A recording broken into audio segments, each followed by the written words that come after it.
Welcome back to History of Simple Things. Today we're diving into a food that has taken the world by storm.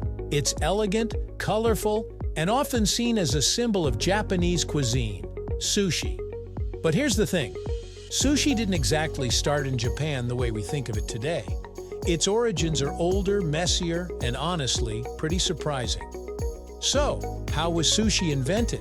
Let's roll back the clock and find out right here on History of Simple Things.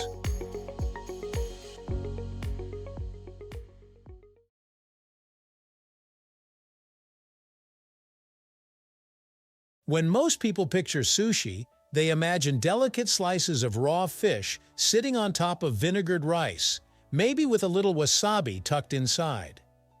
Others think of sushi rolls stuffed with avocado, tuna, and cucumbers, especially the kind popularized in Western countries. But sushi wasn't always raw fish and perfectly cut rolls.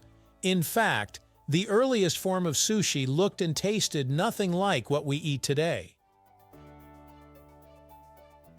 The word sushi itself doesn't mean raw fish. It actually comes from an old Japanese phrase that translates to sour tasting. That makes sense once you realize that the very first sushi was all about fermentation, not freshness. Believe it or not, sushi didn't even begin in Japan. Historians trace its roots back to Southeast Asia, possibly around the Mekong River region. People there discovered a clever way to preserve fish before the age of refrigeration, by fermenting it with rice. Here's how it worked. Fresh fish would be gutted, salted, and packed tightly into rice. Over time, natural bacteria would cause the rice to ferment, creating lactic acid. That acid prevented the fish from rotting, sometimes for months. When it was finally time to eat, the rice was discarded and only the fish was consumed. This early preservation technique, called narazushi, eventually spread to China and then to Japan sometime around the 8th century. And that's when sushi began to evolve into something closer to what we recognize today. In Japan, rice wasn't just seen as a tool for fermentation, it was precious food. So instead of throwing the rice away, people began eating it along with the fish. This small but important shift was a turning point. By the 10th century, the Japanese had started to embrace both the sour, vinegary rice and the fish together, making sushi less about storage and more about flavor. Still, the process was long.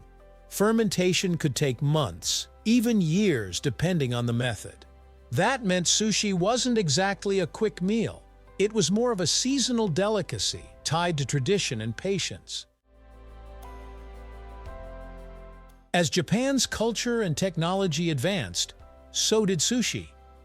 By the 15th and 16th centuries, people discovered ways to speed things up. Instead of waiting for rice to ferment naturally, they started mixing it with vinegar. This shortcut gave the rice that signature sour flavor instantly, eliminating the need for long fermentation. This innovation transformed sushi from a preservation method into a dish that could be enjoyed fresh.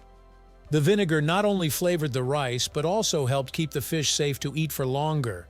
What once took months now took just hours. Sushi was finally moving closer to the form we recognize today. Fast forward to the 17th and 18th centuries, during Japan's Edo period. This was a time of booming cities, growing merchant classes, and a demand for fast, affordable foods. Street food culture flourished, and sushi became part of it. One of the most important developments was hyazushi, or fast sushi. Instead of fermentation, fish was paired with vinegared rice and served immediately. Sometimes vegetables or seaweed were added for extra flavor.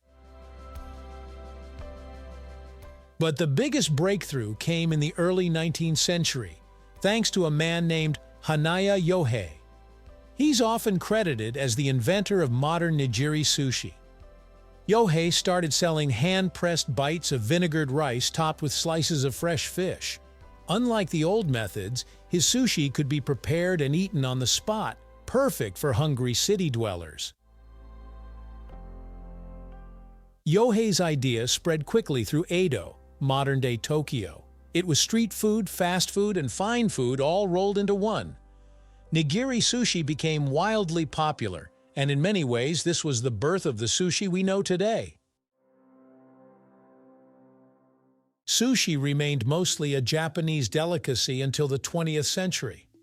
After World War II, Japan underwent huge cultural changes, and Western influence began shaping its food scene. Refrigeration improved, fishing techniques modernized, and raw fish became safer and more common. In the 1960s and 70s, sushi made its way to the United States, especially in cities like Los Angeles. At first, Americans were hesitant about eating raw fish, so Japanese chefs adapted.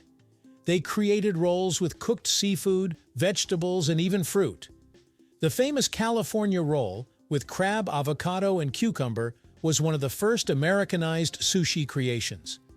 It played a huge role in making sushi approachable to a Western audience. From there, sushi exploded worldwide. Today you can find sushi restaurants from Tokyo to New York, Paris to Manila. Each region puts its own spin on the dish, adding local ingredients or creative twists. Yet at its core, sushi still carries that blend of rice and fish that started centuries ago. Beyond just being food, sushi has become a cultural symbol. In Japan, it represents balance, simplicity, and respect for ingredients. Every detail, from the freshness of the fish to the temperature of the rice, matters. Eating sushi is often as much about the experience as it is about the flavor. Globally, sushi has come to symbolize sophistication and cosmopolitan taste. Whether it's served in a high-end omakase restaurant or rolled up at a casual grocery store, sushi connects people to a tradition that blends history, culture, and creativity. So, how was sushi invented? It began as a humble preservation technique in Southeast Asia, transformed into a culinary practice in Japan, and eventually blossomed into the global phenomenon we know today. From fermented fish buried in rice to delicate rolls served on conveyor belts, sushi's journey is a story of innovation, adaptation, and culture. Thank you for watching. If you have suggestions for our next video, feel free to share them in the comments below. We'll be sure to give you an acknowledgement for your contribution. Thank you for joining us on this journey through the history of simple things. Don't forget to like, subscribe, and stay tuned for more stories woven through the smallest details.